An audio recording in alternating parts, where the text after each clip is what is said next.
ადამიანები, რომლებიც მინიმუმ 7000 ნაბიჯს გადიან ყოველ დღე, 30%-ით ნაკლები სიკვდილიანობა აქვთ. რას ნიშნავს 30% ნაკლები სიკვდილიანობა?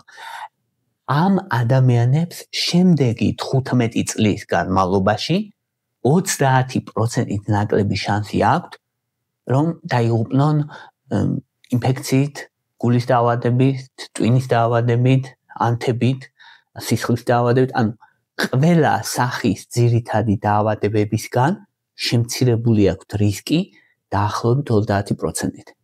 თუ ყოველ დღე მინიმუმ 7000 ნაბიჯს გადიხარ.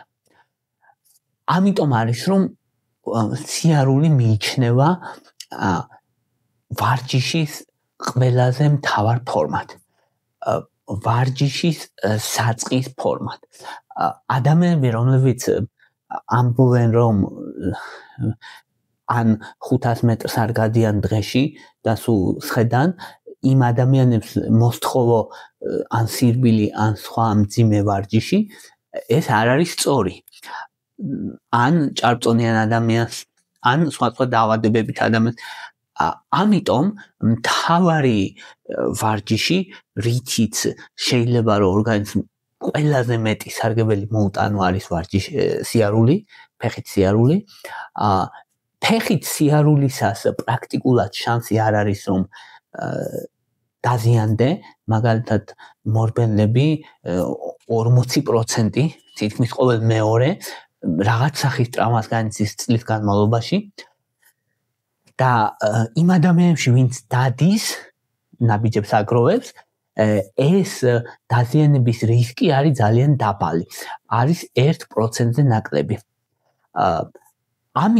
ამიტომ სიარული მიიჩნევა ვარჯიშის ერთ-ერთ ყველაზე უსაფრთხო ფორმად, ამიტომ სიარული არის თითქმის ყველა ადამიანისთვის რეკომენდირებული.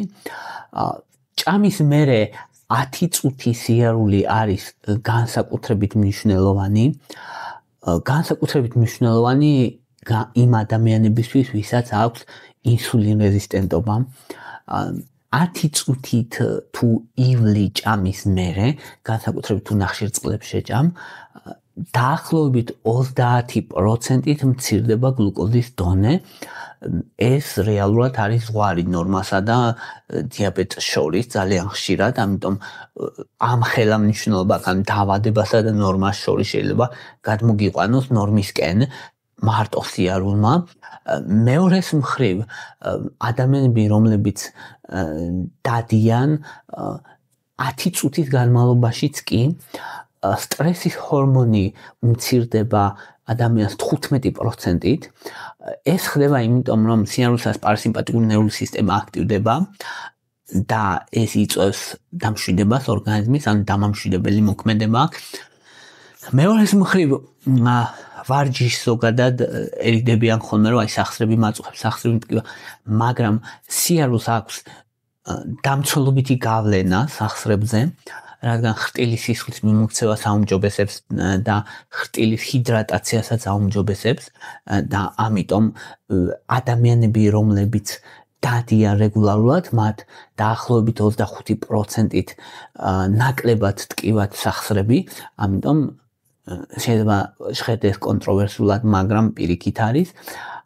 ადამიანები, რომლებიც დადიან უკეთესად ძინავთ და ღრმა ძილის ფაზა, როცა ორგანიზმის აღდგენა ხდება, უმჯობესდებათ, რაც ძალიან მნიშვნელოვანია. ადამიანები, რომლებიც ხშირად დადიან, უფრო ძნელად ცივდებიან, რადგან იმუნური სისტემაც უმჯობესდება სიარულისას. ახლა ვთქვათ, რა არის იდეალური იმისთვის, რომ რა დოზაა სიარულის იდეალური, იმისთვის, რომ მაქსიმალური ბენეფიტი მივიღოთ და რაიმე საფრთხე არ გქონდეს. იდეალური არის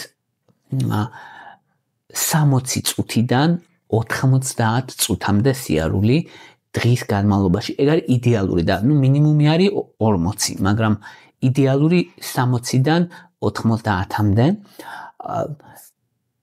საშუალო სიჩქარით, საშუალო სიჩქარე ნიშნავს დაახლოებით 5-6 კილომეტრი საათი სიჩქარე. მადლობა რომ დაინტერესდი.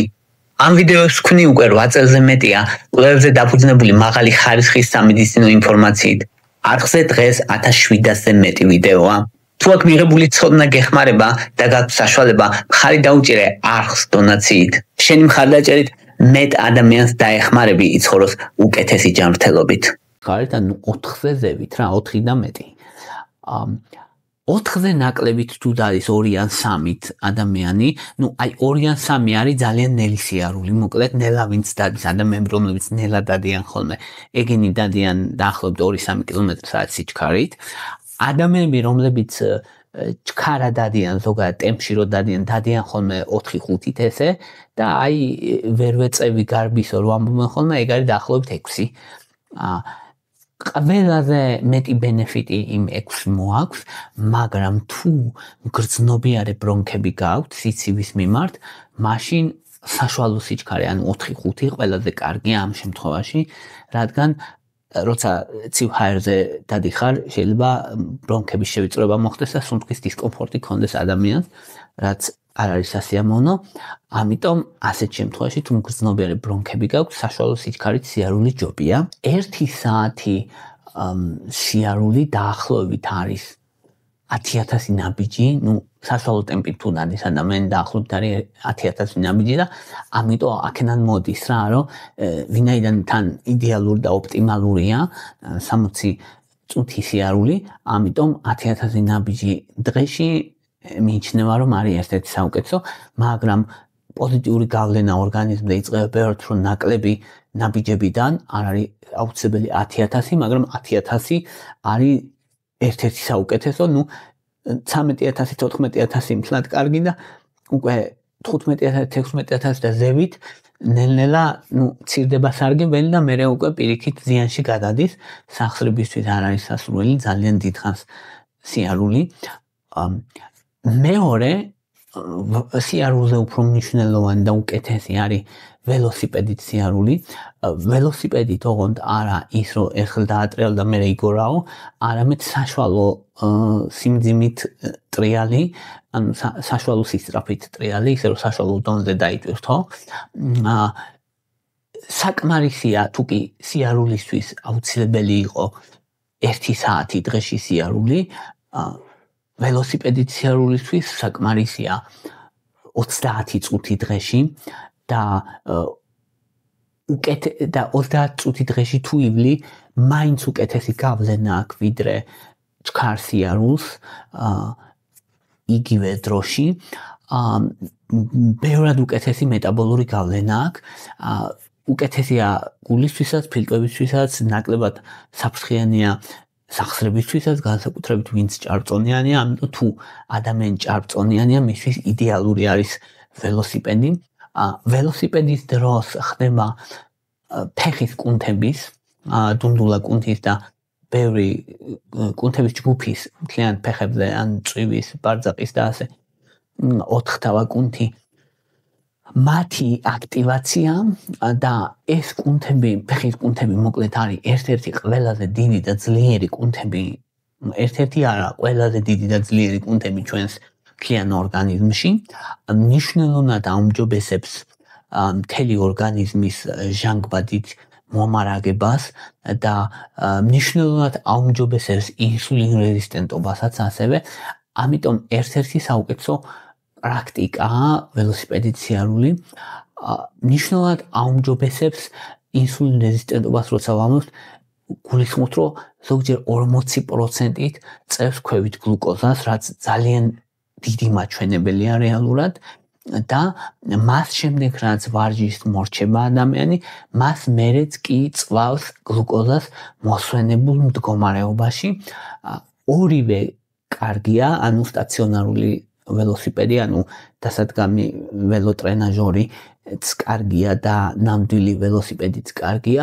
ოღონდ ველოსიპედის შემთხვევაში მნიშვნელოვანი ცდუნება ის არის, რომ საუბარია, როცა ველოსიპედით დადიხარ საშუალო ინტენსივობის ან ძალიან მაღალი ინტენსივობის ტემპით და არა ის რომ ხშირად არის ხოლმე მინახავს მე თვითონაც რომ ველოსიპედი ქვია, ველოსიპედით დადიან, მაგრამ ანუ ერთს გააკეთებენ, გაგორდებიან და მერე დაგორაობენ. ეგ არ არის რეალურად ველოსიპედზე სიარული და მომგებიანი ეგ არ არის. თუ მართლა სარგებელი გინდა, საშუალო ან მაღალი ინტენსივობით უნდა იარო, რაც სიჩქარებიანი ველოსიპედის შემთხვევაში უფრო შესაძლებელია სხვა ველოსიპედებზე შედარებით ნაკლებად. მესამე მნიშვნელოვანი და ერთ-ერთი ყველაზე ეფექტური ვარჯიში, რომელიც კიდევ უფრო ეფექტურია, მათ შორის ველოსიპედზე უფრო ეფექტურიც არის, ეს არის კიბეებზე ასვლა. კიბეებზე ასვლა შეიძლება იყოს პირდაპირ გაგებით შენობის კიბეებზე ასვლა და შეიძლება იყოს სპორტდარბაზის კიბეები, ორივე ძალიან მნიშვნელოვანია. 10-15 ჯერ უფრო ეფექტურია ვიდრე სიარული, ანუ 1 წუთი კიბეებზე ასვლა ნიშნავს 15 წუთი სიარულს, ანუ ბევრად დიდი უპირატესობა აქვს. ამიტომ არის რომ საკმარისია რომ მე-10 სართულზე ახვიდე და თითქმის დღის გეგმა შესრულებული გაქვს სიარულის, ამიტომ არის მნიშვნელოვანი კიბეებზე ასვლა. კიბეებზე ასვლა დაახლოებით დღის განმავლობაში თუ რამდენიმე კიბეზეც კი, რამდენიმე საფეხურზეც კი თუ ადიხარ, რამდენიმე სართულზე, მაგალითად 2-3 სართულს თუ ადიხარ დღის განმავლობაში, უკვე 15%-ით შემცირებული გაქვს გულის დაავადებების რისკი და თუ ყოველ დღე მე-7 სართულზე ადიხარ, 30%-ით შემცირებული გაქვს გულის დაავადებების რისკი. თუ მე-10 სართულზე ადიხარ, შენი ფილტვების მოცულობა იზრდება, უფრო მეტი ჟანგბადის მიღება შეუძლია ორგანიზმს და ფილტვების მდგომარეობა უმჯობესდება დაახლოებით 15%, რაც ერთ-ერთი საუკეთესოა ყველა სხვა ვარჯიშს შორის, რაც კი არსებობს საერთოდ.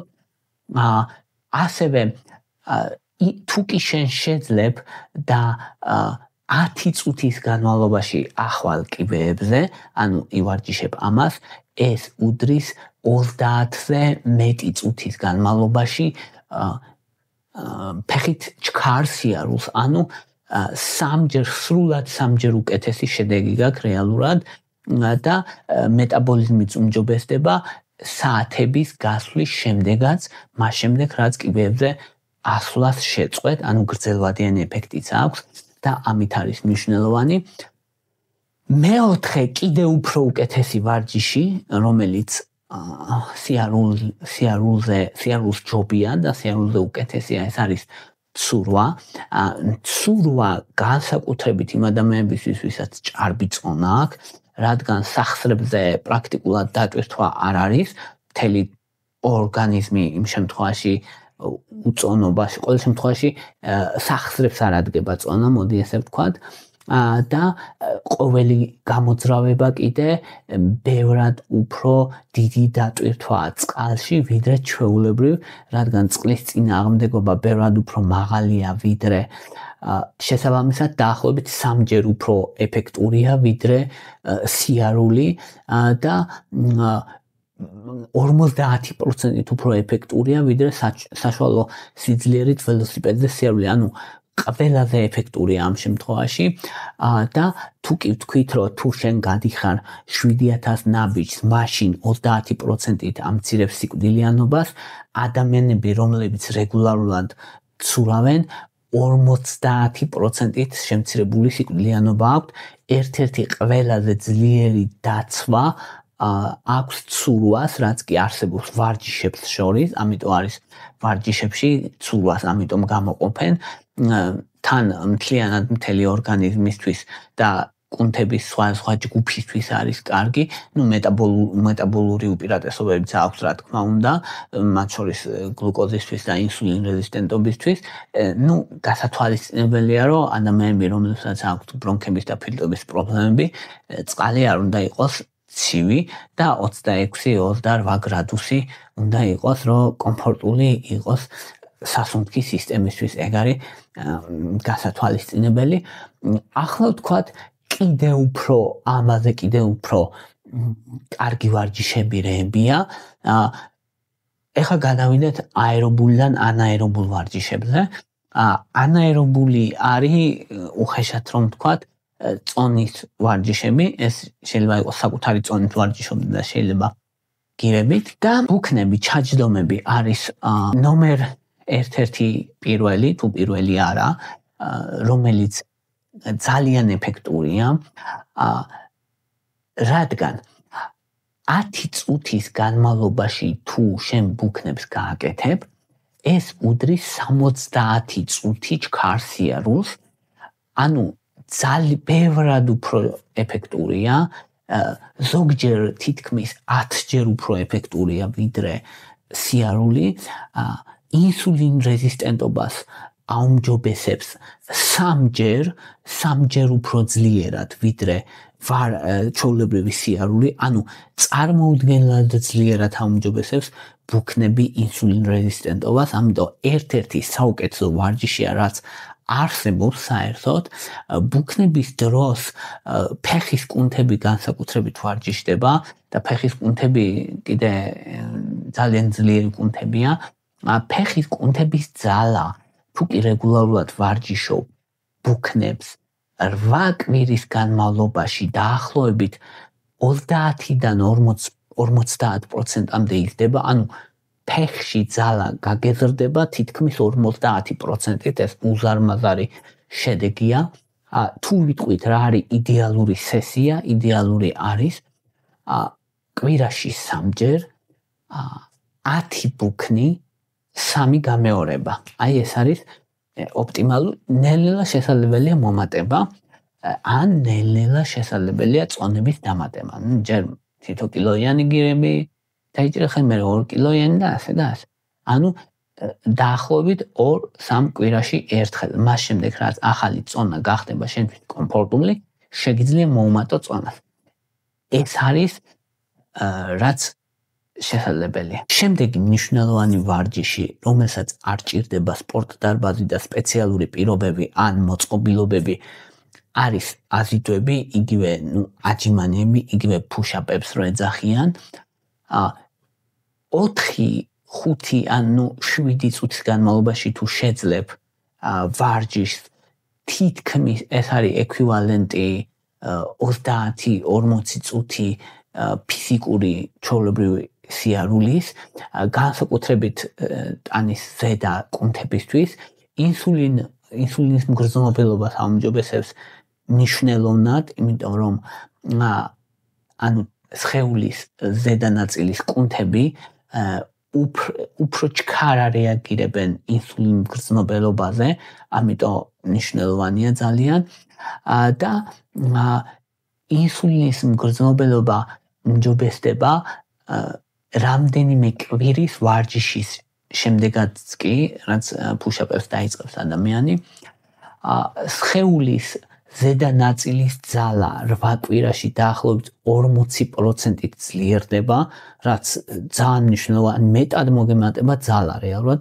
რაც ეს ძალიან მნიშვნელოვანია და საკმარისია კვირაში 3 სესია, 3 მისვლა და 10-ჯერ გაკეთება, 10-დან 12-მდე გაკეთება. 10-12 გამეორება და 3 მისვლა. მისვლას ეძახიან, ანუ ერთხელ რო დაძრები გააკეთებ, ეგ არის მისვლა და გამეორება რამდენჯერაც აიწევ ეს. თუ ადამიანს არ შეუძლია პირდაპირ დადგეს და სწორად გააკეთოს, არ აქვს საშუალება, შეუძლია დაიწყოს ცოტათი, რა თქმა უნდა, არ არის საუბარი, რომ მაინც თავიდან მიხვიდე და გააკეთო 12-ჯერ, არა, 6-ჯერ, 5-ჯერ, რამდენჯერაც შეუძლია.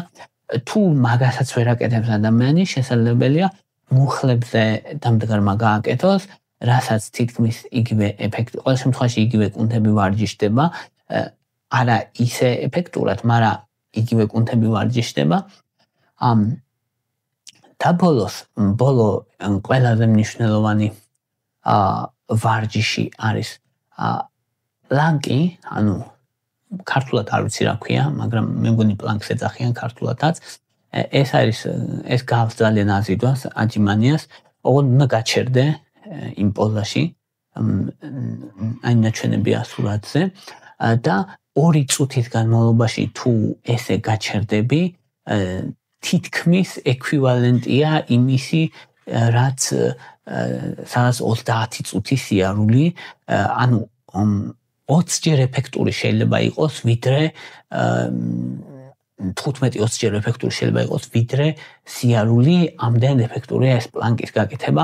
თან რაც მნიშვნელოვანია, სხეულის ძირითად კუნთებს თითქმის ყველას ავითარებს და აძლიერებს, მუცლის კუნთებს მათ შორის, დიაფრაგმის კუნთებს, ორგანიზმს ეხმარება სტაბილიზებაში და ამცირებს ასევე ზურგის ტკივილს.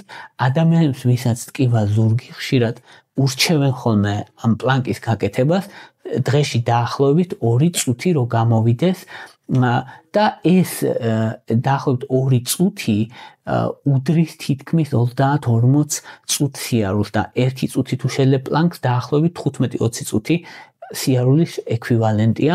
ამიტომ ერთ-ერთი ყველაზე ეფექტურია.